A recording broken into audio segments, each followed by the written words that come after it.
You're off the clock with Trish and Steve. Hey, Steve Bose. Hey, Trish, how are you? Not doing good today. Massive headache. Ugh. But Unfortunate. I'm here, and you know what? Actually, I've been laying down for about the last half hour. Do you get Mm. headaches often? Is that like a thing? I do not. I Just don't not normally. I don't either. But anyway, I think it's the weather change. I really do. It's kind of sinusy. Anyway, but I'm here. I'm You made up. it. I'm feeling better. Feeling better. So, yeah, good to be here. How was your weekend?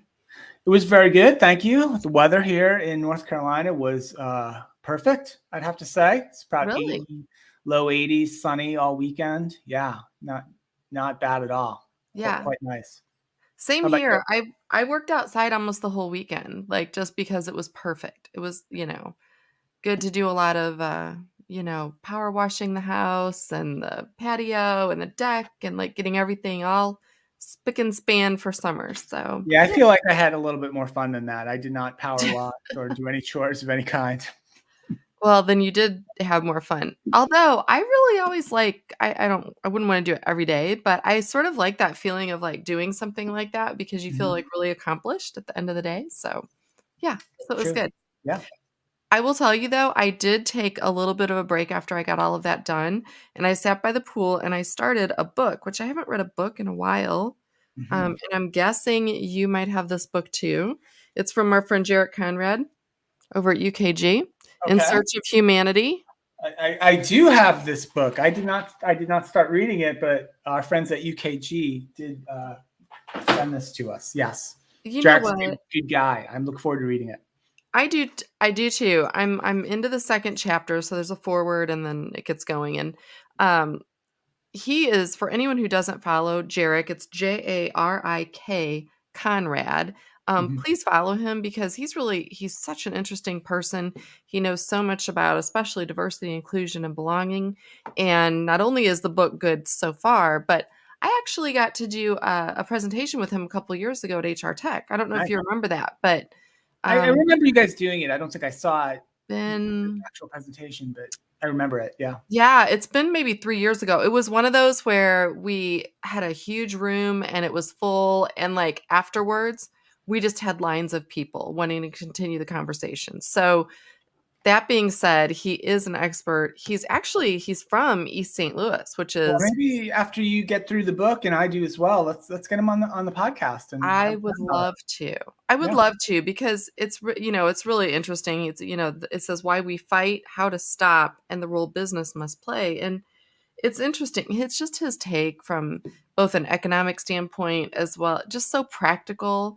Hmm. Um, but he did grow up in East St. Louis, which for anyone who might be not that familiar with that area, very it's a, economically depressed area. It's not that far from where I live. It's about 20 minutes. Okay. And I actually drove through there every day when I worked in downtown St. Louis. And, it's a high crime area now. I'd love to hear from his perspective what it was like then. It used to be such a thriving area. So just an interesting take on how, someone needs to almost make their own opportunities. And for a Mhm. lot of people, they don't have that opportunity to do that. So yeah, let's get him on the show. I think it's a good read Yeah, and he'd be a I like great it. guest. He's a good So guy. Sounds like a good plan. he is. He's such a good person too, and he's just really funny and interesting. So anyway, so I did that for about an hour Nice. over the weekend, so it was good. So what else is going on? I have not followed the news much, I I have to do be have a honest couple with of you. updates. One not so Okay. fun, but we talked on Friday about the Ukraine men's national team had a Um, one-game playoff, the final playoff to qualify for the World Cup, which is coming up this fall. that's Sounds right. like the Ukraine team lost to Wales 1-0 in their Oh, World Cup qualification game. Yeah, it was a tough game. I watched it. It was close, nip and tuck. In yeah. fact, the only goal scored in the game for Wales actually was an own goal. Actually, was deflected into the Ukraine's own goal by one of the Ukraine defenders. Inadvertently, of course, that Right. happens. It happens in soccer from time to time. So It it's does. a tough way to go. So we do feel bad for Ukraine. After everything they've gone through. Interestingly enough, for fans in the U.S., Mhm. the winner of that game in the World Cup is slotted into the USA's group for the Oh, beginning of the World Cup. So Wales will be the first opponent of the USA team in the World Cup in the first game. It would have been Ukraine had they won, but right. so USA will play Wales in Oh, their first game in the World Cup. It's not until November, so you've got time oh, to prepare yourself for the okay. World Cup. But Why the yeah, delay? Like, is that just always how it works? no, it's not. It's typically in the summer, but some years back, the soccer governing authorities awarded this World Cup hosting privileges to Qatar, which Right. is in the Middle East and is quite hot, especially in the summer. So it was Oh, decided that it would be just too hot to try to play the World Cup in the summer in Qatar. mhm. So they've moved it to November. It will kind of put turmoil in all the European leagues, primarily professional soccer leagues who play through, they start in late summer and play through the fall and winter. I guess Right. they'll have to stop playing for a month. I'm not sure how. I didn't really read up about the Premier League and the Mhm. Bundesliga and La Liga in Spain, whether or not they're going to stop or not, because so many of the top players in those European leagues will be actually playing in the World Cup. But Right. I guess we'll see what happens in the You fall. know But yeah, what? that's our Ukraine update. Now that you say that, it makes perfect sense because, the one time I went to speak at an HR summit in Dubai, it was Mhm. held in November, and it was, like, 106 degrees. Like, no Yeah, it'll not still be pretty hot in November, I'd imagine, but I guess really manageable. hot, I, I, I really, I'm really hot. I'm almost certain they'll play all the games at night, in the local time Oh, zone to yeah. make it a little I bit would more think. manageable. Yeah. I would think. Okay. Well, wow, that's good. Goodness. So you So may have. Go ahead. I'm sorry. no, go ahead. If you've got more stories, I have one more, and you may have seen this because I know we sometimes watch the same news in the morning on I have not, HLN. though. I have not watched the news. Okay, I watched it this morning. And this is a really cool story. So you're Okay. familiar, perhaps, Trish, with the Make-A-Wish Foundation, that Oh, charitable yes. organization Mhm. that grants Yeah. sick children like a wish. They might want to go to Disney World or meet a sports hero or an Mhm. entertainment person, or just have some experience that maybe since they're so sick, they may not have a chance to do, or they didn't have a chance to do because the family is just dealing with the sickness. And Make-A-Wish grants wishes to children, and it's a really great organization. Well, Trisha, I didn't know there was a similar organization that does that same type of thing for elderly people. And I learned this morning on HLN News. It's called the Twilight Wish Foundation. So Really? they grant wishes for elderly people. And the story that was on the news this morning was there was a 104-year-old woman in a care home, in a nursing home in Connecticut, and her lifelong wish, or her dream, was to meet and actually pet a penguin. Okay, like I guess a penguin was her favorite animal her whole Yeah. life, and she just never had that opportunity. And Right. somehow this wish got transmitted, I think, from her granddaughter to the Twilight Wish Foundation, who worked with a local zoo or a local animal kind of rescue place or shelter. I'm not sure who brought the penguin, but there they were. Someone brought the penguin to the nursing home, live Oh, penguin, and the 104-year-old woman got to meet it, pet it, and she was beaming. She was so happy, and for a 104-year-old lady, she still kind of has her faculties together. So they interviewed her a little bit, and she just oh talked my about gosh. how super fun it was. So I thought it was a really cool story. And I looked up their website this morning while I was having coffee because I'd never heard of them. And yeah, they've granted over 4,000 wishes to senior people around the country for Really? various types of things. Like one of them I read was like a 95-year-old gentleman who wanted to go to one more Philadelphia Phillies game, before he died, Oh and my god. and he wasn't sure if he'd be able to do it. And they made that happen for him. Oh, So check them out. Their website is twilightwish.org. Pretty good story, and they're on Twitter as well. Twilight_wish is their Twitter. So shout them out. Great story, and I thought it was a cool thing. I never knew something like that existed before this morning. How about that? that's really good. Actually, that's a really good story. I That's like my that. story. You know what? And I bet some of the witches, oh my gosh. What am I doing, right? No, I Nothing. bet some of the No one's listening. wishes Don't worry.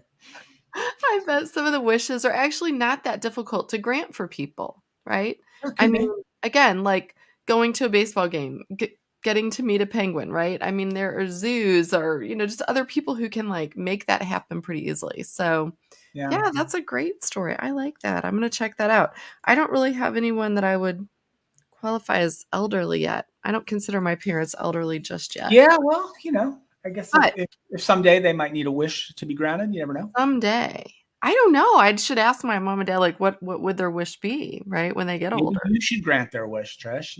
I should How about grant that? their wish Why don't right you, why now. don't you step in and fulfill the wish? I'm gonna do it. I'm gonna Okay. grant the wish. Well, you know what? One of mine my dad always had was to go whitewater rafting, and we were going to do it actually, and then the pandemic happened, and I Right. think so I went. I just did like a level 2, 3, and it was so difficult, way more difficult Well, than I let's try not to anticipated. let's not kill him with I the was risk. gonna But say, I kinda went back to him and I said, like, "If you absolutely wanna do this, I will help make that happen, but it's not really possible." Like, it would be dangerous to do something like yeah, that, I think, in your 80s. maybe pick So an alternate wish. I know. But that's a hard realization too. I was talking with our friend Chris Havrilla this morning about whitewater rafting, in fact, because she was saying she had done, like, a level 4, 5 down in Georgia.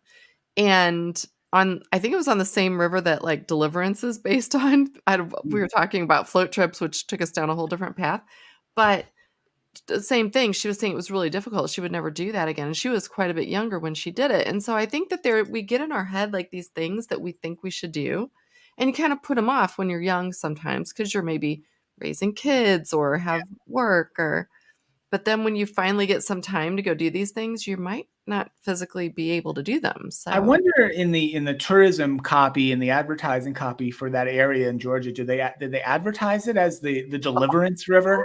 I don't know, I'm I hope guessing maybe not. no, just because that would be like I probably would not sign up to go to that river I based on my know, right? that old movie. Anybody younger than 40 needs to Google the Deliverance movie to find out what we're talking about, I I think. was gonna say, I think a lot of the listeners are gonna be like, "What are they talking about?" And I almost wanna say, "Please don't watch that movie." Like, Oh, don't ruin it for your life, like, don't.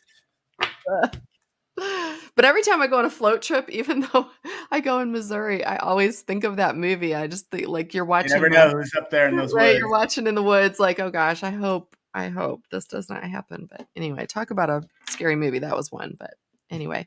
I do have one more thing, I know we're getting like we're at 12 minutes right now, but, I do wanna give a shout out to the March of Dimes.